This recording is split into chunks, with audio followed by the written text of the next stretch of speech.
आतंक के खिलाफ ताबड़तोड़ एक्शन, नहीं बचेगा एक भी आतंकवादी। यूपी में सेना का सबसे बड़ा ऑपरेशन, दहशतगर्दों की तोड़ डाली कमर।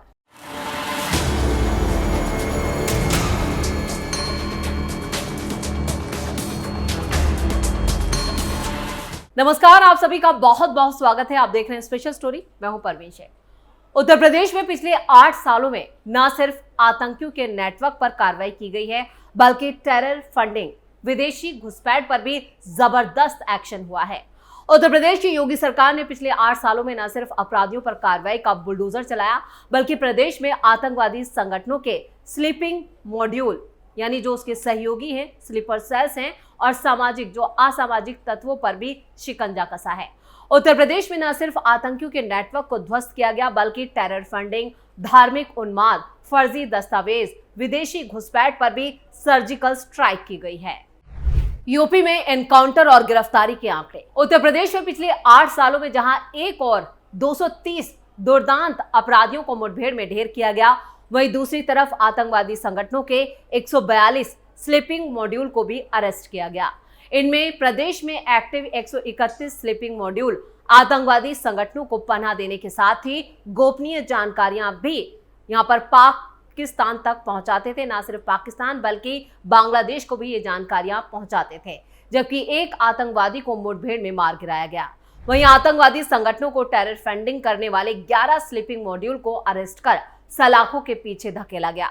साल 2017 से यूपी में अपराधियों पर शुरू हुई जीरो टॉलरेंस नीति के तहत अपराधियों, आतंकवादी संगठनों के स्लीपिंग मॉड्यूल, टेरर फंडिंग, विदेशी घुसपैठ पर करारा प्रहार करने के निर्देश दिए गए।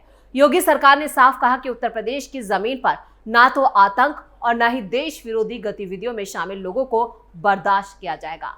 नतीजा, ATS यानी Uttar Pradesh anti terrorist squad ने पूरे प्रदेश में अभियान चलाकर आतंकी संगठनों के स्लीपिंग मॉड्यूल पर कार्रवाई तेज की, और जिसका नतीजा ये रहा कि पिछले 8 सालों में ATS ने आतंकवादी संगठनों के 131 स्लीपिंग मॉड्यूल पर शिकंजा कसा और इन लोगों को गिरफ्तार करके जेल भेजा गया।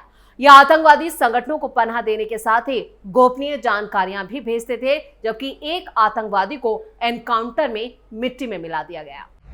आतंकी संगठनों से जुड़े मॉड्यूल का खात्मा। आतंकवादी संगठनों के जिन स्लीपिंग मॉड्यूल को अरेस्ट किया गया वो ISIS, अल-कायदा, लश्कर-ए-तौयबा और मुजाहिदीन जैसे, सिमी जैसे, नक्सल, PFI, ISI जैसे संगठनों से ताल्लुक रखते थे।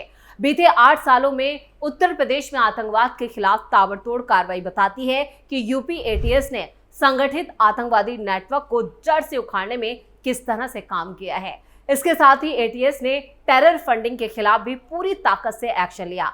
पिछले 8 सालों में आतंकवादी संगठनों को टेरर फंडिंग करने वाले 11 स्लीपिंग मॉड्यूल को गिरफ्तार भी किया गया है, जो यहां पर अवैध धन के माध्यम से आतंकी गतिविधियों को पोषित करने में शामिल थे। इसके अलावा भारतीय जाली मुद्रा के मामलों में भी 41 गिरफ्तारियां की गई और 47.3 लाख रुपए की नकली करेंसी थी, भारतीय करेंसी, उसी की भी बरामदगी की गई। यानी नकली नोट बनाने वाले और नकली नोट बेचने वाले सभी पर शिकंजा बांग्लादेश में कसा गया। रोहिंग्या बांग्लादेशी घुसपैठ और धर्मांतरण पर शिकंजा। अयोध्या में राम मंदिर को लेकर धार्मिक उन्माद फैलाने या सड़क जुलूस की साजिश में शामिल अपराधियों के खिलाफ भी कार्रवाई की गई। इन मामलों में ATS ने एक गिरफ्तारी की और बीते 8 सालों में यूपी सरकार ने आतंकवादी संगठनों और उनके नेटवर्क को तोड़ने के लिए जिस रणनीति और जिस तत्परता से काम किया, उसने प्रदेश को आंतरिक सुरक्षा के क्षेत्र में एक नई ऊंचाई दी है। इतना ही नहीं, प्रदेश में गैर कानूनी तरीके से रह रहे रोहिंग्या और बांग्लादेशी नागरिकों पर भी ATS की पैनी नजर रही और इस अवधि में 173 ऐसे लोगों को भी गिरफ्तार किया गया जो देश की सुरक्षा के लिए खतरा बन सकते थे। वहीं अवैध धर्मांतरण से जुड़े 20 से ज्यादा लोगों को अरेस्ट किया गया। ATS ने साइबर फ्रॉड और फर्जी नाम पते पर सिम खरीदने जैसे मामलों में भी प्रभावी कदम उठाए हैं। साइबर फ्रॉड गतिविधियों में शामिल गिरोह का भांडाफोड़ करते हुए 19 आरोपियों को अरेस्ट किया गया। इनमें 4 चाइनीज और 15 भारतीय आरोपी शामिल हैं। नेपाल सीमा पर कड़ी निगरानी।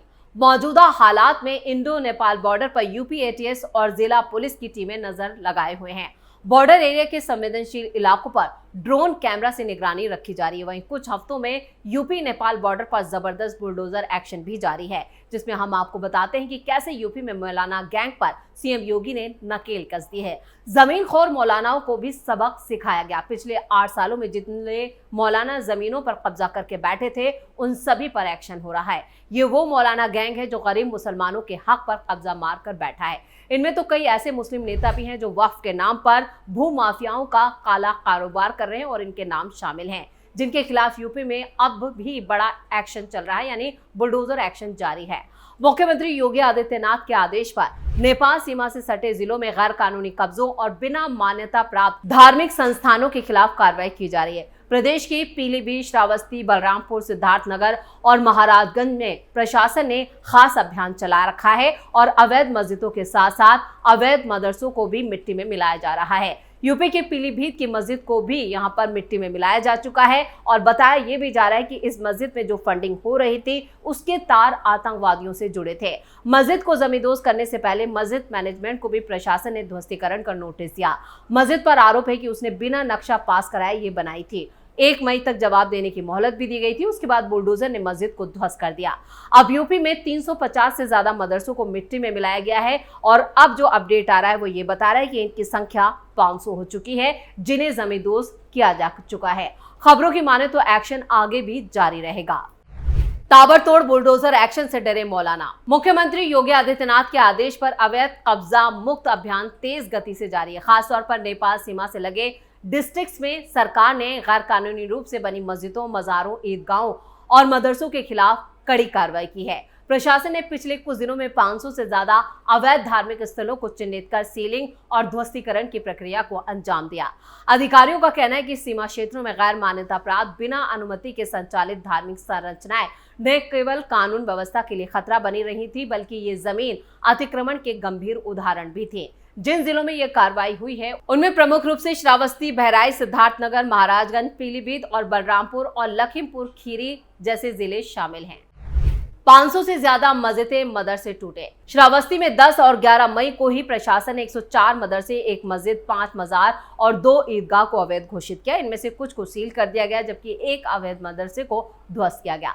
जिला प्रशासन ने बताया कि 2 प्राइवेट जमीनों पर बने गैर मान्यता प्राप्त मदरसों को भी सील किया गया। भूमि प्रबंधक समिति अब आगे की जो कानूनी कार्रवाई है वो कर रही है। बहराइच में भी 13 मदरसे, 8 मस्जिदें, 2 मजारें और 1 ईदगाह को सरकारी जमीन पर गैर कानूनी रूप से बनाया गया था। इनमें से 5 निर्माणों को सील कर दिया गया, जबकि 11 को ध्वस्त किया गया है। कुल मिलाकर नेपाल सीमा के 10 किलोमीटर दायरे में अब तक 500 से ज्यादा अतिक्रमण हटाए जा चुके हैं।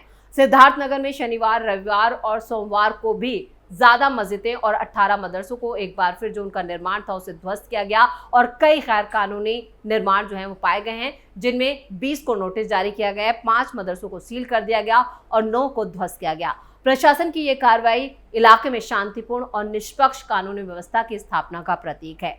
महाराजगंज के नोतनवा तहसील के ग्राम परसमालिका में भी यहाँ पर अल्पसंख्यक कल्याण अधिकारी ने गैर मान्यता प्राप्त मदरसे को बंद करवाकर उसकी चाबी पुलिस को सौंप दी। जिले में अब तक 29 मदरसे और 5 मजारे जो हैं वो अवैध रूप से सार्वजनिक या निजी जमीन पर बनी थी, उन्हें भी ध्वस्त किया जा चुका है। ये साफ करता है कि सरकार अब किसी भी अवैध संस्थान को संरक्षण नहीं देने वाली है। यूपी के कई इलाकों में सीलिंग से हड़कंप। लखीमपुर खीरी में 2 दिनों में 2 मस्जिद, 1 मजार, ईदगाह, 8 मदरसों को अवैध घोषित किया, जिनमें से 1 को नोटिस दिया गया, जबकि 9 को सील कर दिया गया और 3 को ध्वस्त किया गया। प्रशासन ने जनपद में सभी चिन्हित स्थलों के खिलाफ कार्रवाई को न्यायिक प्रक्रिया के तहत अंजाम दिया। पीलीभीत के कई जमीन में यहाँ पर कई हेक्टेयर जमीन पर बनी एक मस्जिद को गैर कानूनी करार देते हुए नोटिस जारी किया है और इसी से जुड़े जो पक्ष है उसे 15 दिन के भीतर जवाब देने को कहा गया। इसके बाद अवैध निर्माण को हटाने की कार्रवाई की जा रही है। ये प्रक्रिया बताती है कि योगी सरकार कानूनी ढांचे को मजबूत करते हुए कार्रवाई कर रही है। वहीं बलरामपुर में भी सार्वजनिक जमीन पर निर्माणाधीन मदरसे को रविवार को ही ध्वस्त कर दिया गया। यहाँ अब तक 30 मदरसे, 10 मजारें और 1 ईदगाह को अवैध पाया गया और उन्हें ध्वस्त किया गया, जिनमें 10 मदरसे और 10 मजारें और 1 ईदगाह जो थे वो सार्वजनिक यानी सरकारी जमीन पर बने थे, जबकि 20 मजारें प्राइवेट जमीन पर बनी थी और जो इलीगल तरीके से बनाई गई थी। बुलडोजर एक्शन पर अखिलेश के भी बयान बताते हैं कि उन्हें मुसलमान परस्त राजनीति करने का जो चस्का लगा है, उसको लेकर अब वो बीजेपी के निशाने पर आ गए। अपने वोट बैंक को साधने के लिए वो अक्सर अपनी सीमाओं को भी लांघ जाते हैं। वैसे यूपी में बुलडोजर एक्शन पर सीएम योगी की पॉलिसी बिल्कुल साफ है। 26 अप्रैल को ही उत्तर प्रदेश में बुलडोजर एक्शन को लेकर सीएम योगी आदित्यनाथ ने बड़ा बयान दिया था। उन्होंने कहा था कि कभी कभी लोगों को उस भाषा में समझाना पड़ता है जैसी वो समझते हैं। एक इंटरव्यू के दौरान उन्होंने कहा था कि जो लोग कानून को अपने हाथ में लेते हैं उन्हें कानूनी दायरे में परिणाम भुगतने होंगे, और ये भी कहा कि जो लोग न्याय पर विश्वास करते हैं उनके लिए न्याय होता है, और जो लोग न्याय और कानून को अपने हाथ में लेते हैं तो उन्हें भी कानून के दायरे में सबक सिखाया जाता है। इसी के साथ स्पेशल स्टोरी में इतना ही। वीडियो कैसा लगा कमेंट करके अपनी राय जरूर दें। वीडियो को लाइक करें, शेयर करें और कैपिटल टीवी को सब्सक्राइब जरूर करें। धन्यवाद।